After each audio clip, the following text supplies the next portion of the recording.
Días chicos, feliz inicio de semana para todos, espero que se encuentren súper bien.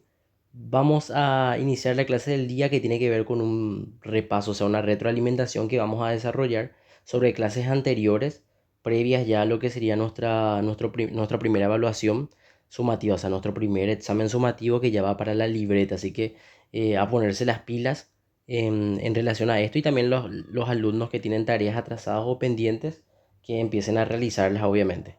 Entonces vamos a hacer un pequeño repaso y vamos a recordar un poquitito la clase uno y 2 que tiene que ver con la ética y la otra que tiene que ver con sociedad o movimientos sociales, mejor dicho, clásicos y no clásicos, y vamos a hablar un poquitito de ello. Para empezar, vamos a recordar un poquito lo que es ética, sus diferencias con la moral y cuál es su importancia, obviamente, para nosotros. Bien, como todos sabemos, a diario nosotros nos encontramos con problemas éticos y morales y estos dos elementos obviamente definen nuestra personalidad, nuestra actitud, el comportamiento en sí de una persona, ¿verdad? Una persona ética y con moralidad lo que hace es respetar a los demás y a las normas de la sociedad en sí. Estos términos generalmente nosotros solemos escuchar utilizados así de forma eh, igual, pero obviamente la gente se confunde y lo utiliza como sinónimo y es totalmente incorrecto esto. Ambos tienen ciertas diferencias entre sí. De hecho, la ética proviene del griego éticos, que significa carácter, mientras que la palabra moral proviene del vocablo griego moris o mor, que significa costumbres. En otras palabras, el comportamiento moral lo que hace es responder a una serie de costumbres establecidas por un grupo de individuos, mientras que el comportamiento o ético es definido por el carácter de uno mismo. Entonces, la ética está referida directamente a la propia persona, mientras que la moral está definida en sí por un grupo de individuos. Y vamos a ver esto más, un poco mejor. Vamos a ponerlo así. La moral es todas las costumbres de un grupo con respecto a lo que es correcto e incorrecto. O sea, está basado específicamente en normas, principios y valores establecidos en una sociedad o por una sociedad que buscan regular, obviamente, la conducta de las personas en su convivencia. Por eso decimos que es un grupo con respecto a lo que es correcto o lo incorrecto. Mientras que la ética se guía por el comportamiento de un propio individuo, o sea, por mi propio pensamiento, ayudándome a mí a discernir entre lo que es correcto y lo que es incorrecto en sí. Mientras que la moral es creada por un colectivo, por una sociedad, la ética varía de un individuo a otro y de una situación a otra, es más personal, es más propia. Eh, los principios morales son concretos y no dependen de la situación. Sin embargo, los éticos son más abstractos. O sea, los principios morales, como obviamente están establecidos dentro de la sociedad en general, em, son reglas así de conducta y de convivencia. Y que si no son cumplidas o si no son hechas, tienen una sanción. Por ejemplo, la Constitución Nacional. Nuestra Constitución Nacional se basa en leyes. Esas leyes, si no son incumplidas, aparecen una sanción. Pero esa Constitución Nacional es creada por todos y es aceptada obviamente por todos. Y el incumplimiento de ellas conlleva una sanción en sí. No es algo ético, no es algo individual mío. Sin embargo, lo que yo piense de esas leyes, como yo, qué sé yo, em, y si piense sobre eso, se deriva directamente de lo que sería mi ética, o sea que es más personal, es más propio. Entonces yo decido en teoría si cumplir o no cumplir con esas leyes en sí. Bien, acá nosotros tenemos que dice que la ética es una disciplina de la filosofía que se ocupa del estudio del comportamiento humano, sean estas correctas o incorrectas. La ética sea lo que estudia específicamente esto. Mientras que la moral es un conjunto de normas y principios y valores establecidos por una sociedad y que buscan regular la conducta de las personas en su convivencia. Eso es lo que habíamos visto ya nosotros. La palabra ética nace primeramente en Grecia y es tocada por el filósofo Sócrates, que es considerado el fundador justamente de la ética. Pues en su obra Diálogo Platónico, él hace una discusión sobre qué es la justicia, qué es la virtud y que constituye estas verdaderas reflexiones del problema de la sociedad. A medida que él fue hablando justamente de esto, se va dando inicio a lo que sería la ética. Pero la ética no solamente se trata específicamente de esto que hablamos, sino que también está presente, por ejemplo, dentro del sistema laboral. Cuando una persona trabaja, vamos a suponer que es un doctor, un médico, o sea, un psicólogo, un docente, tiene también una ética o un código de ética específicamente que tiene que cumplir y que tiene que estar presente. Un psicólogo, por ejemplo, la ética principal es que, como todos sabemos, no tiene que contar las cosas que le dicen, ¿verdad? Salvo que esta, y hay una excepción, salvo que esta obviamente haga algún tipo de daño a otras personas o al paciente propio. Entonces ahí yo puedo, el psicólogo puede romper en sí el código ético.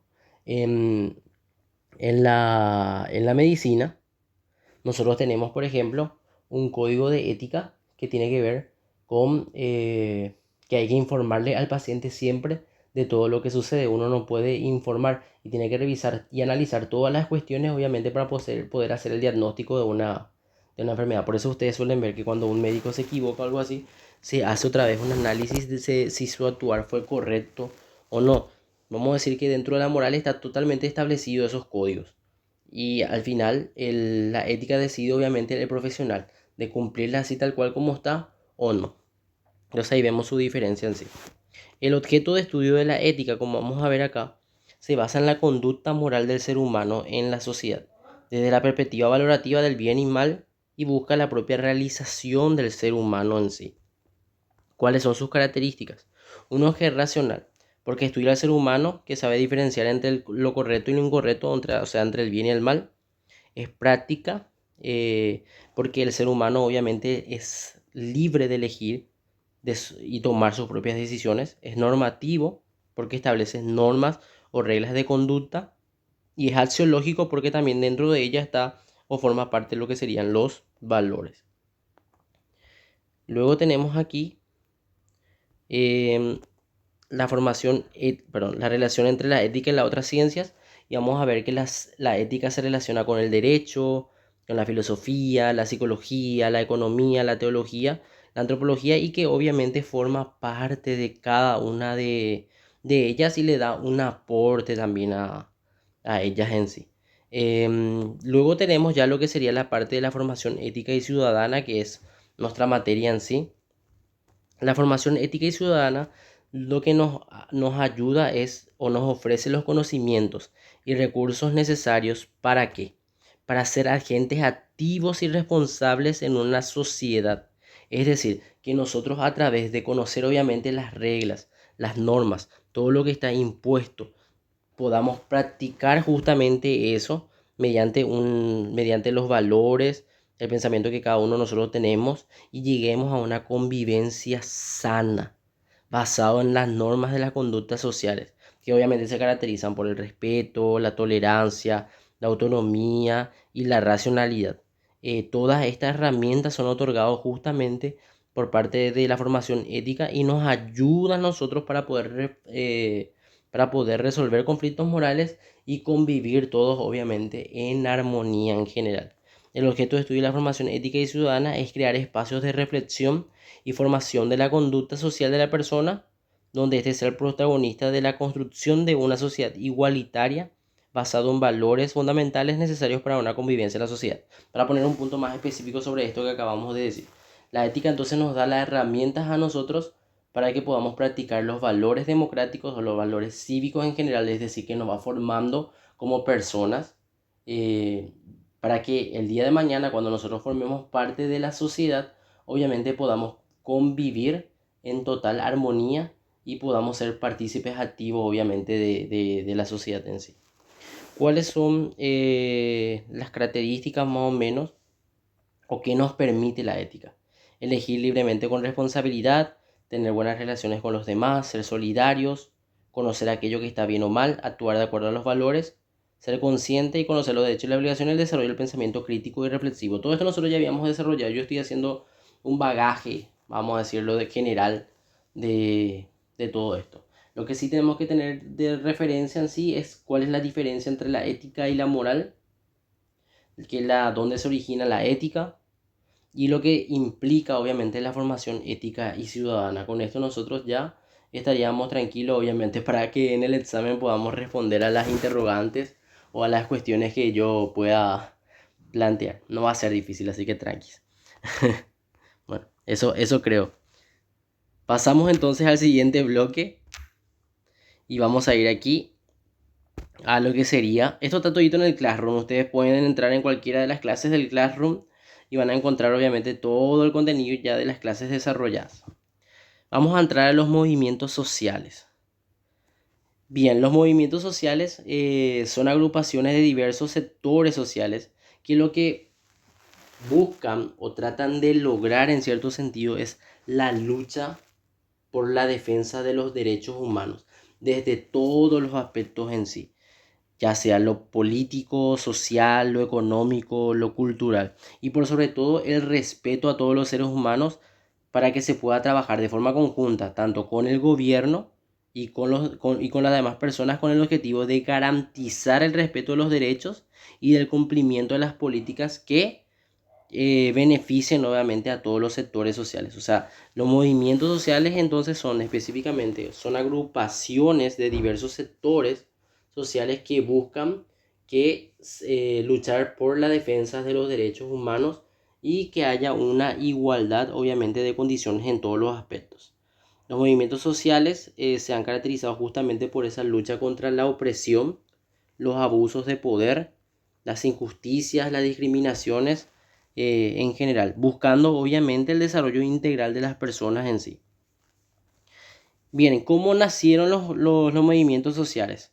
Y obviamente los movimientos sociales nacieron en esa lucha, obviamente, contra el abuso de poder y contra la falta de dignidad que se le daba, obviamente, al ser humano. Y una de las principales manifestaciones fueron la defensa de los derechos sociales que se dieron en la revuelta de los esclavos, obviamente, que eran maltratados, jugados, explotados, obviamente, y hubo una revuelta de todos los esclavos para que tengan las mismas condiciones, obviamente, los demás y no sean tratados de esa manera.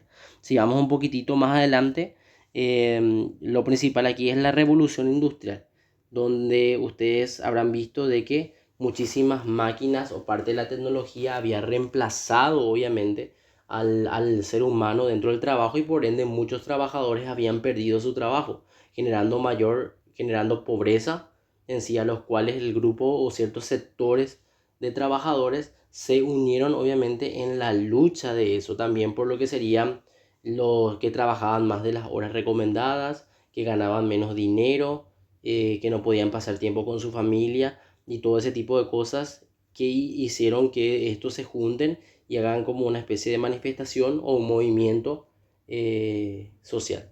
Dentro de ello, dentro de los movimientos sociales nosotros tenemos dos específicamente. Uno que es el movimiento clásico y el otro que es el movimiento no clásico.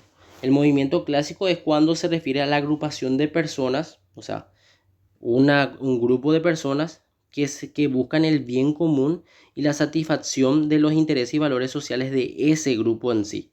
Es decir, que buscan trabajar en forma conjunta con el fin de luchar por mejores condiciones de vida, luchan por conseguir un cambio en las estructuras políticas, sociales y económicas y están dirigidos a grupos sociales y poseen una estructura centralizada. Estas son, por ejemplo, los movimientos obreros, los movimientos campesinos, los movimientos empresariales y los movimientos estudiantiles que nosotros ya también habíamos desarrollado.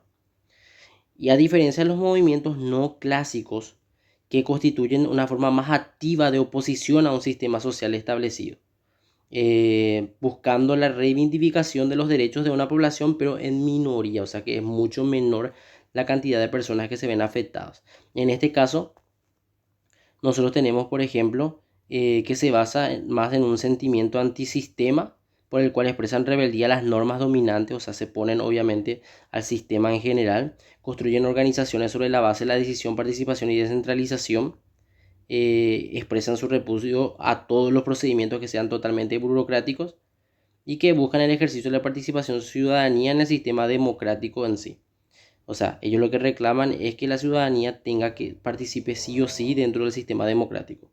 Los movimientos no clásicos son las organizaciones pacifistas, las organizaciones ecologistas, antimilitaristas, organización de mujeres, organizaciones fundamentalistas, organizaciones antidemocráticas. De hecho, nosotros llegamos a tocar lo que serían las organizaciones pacifistas, ¿verdad? Y habíamos visto cuál era el pensamiento y las creencias que ellos tenían en sí. Por más de que es bueno, no es obviamente como el movimiento clásico, que es más centralizado y abarca un total de la población. En realidad uno decide si formar parte de un movimiento pacifista o no. Sin embargo, un movimiento obrero que corresponde, por ejemplo, al clásico, afecta específicamente a todos los obreros, de que todos tengan las mismas condiciones en derecho e igualdad.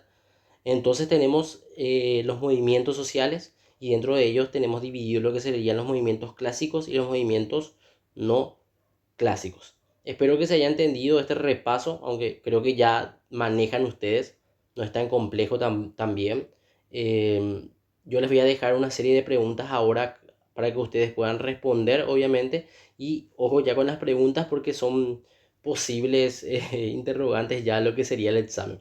Así que nada más por hoy. Espero que la puedan pasar súper bien y nos vemos en la siguiente clase. Un abrazo para todos.